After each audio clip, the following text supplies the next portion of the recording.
နာခံကောင်းမှုကြောင့်အတိတ်ကောင်းမှုကြောင့်လူဖြစ်လာပြန်တော့လေတတိဘဝကိုရောက်ရွှေလင်းမန်းနဲ့အချင်းစီမင်းတွေပမာရွှေရောင်တောင်းပညာသင်လဲမပူရမြေတပန်းလာသူတရား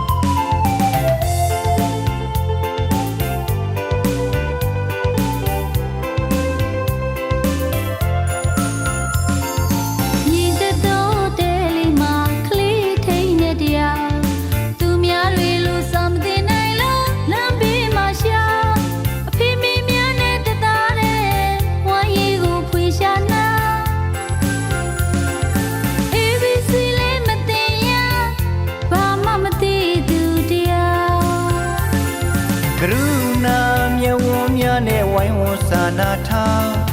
မေတ္တာသရတရားထားကြလို့ကြွေပင်ပေါပရာဟိတခေါ်ပန်းညံလေးမှာလမ်းတော်မူသောပန်းတွေပေါ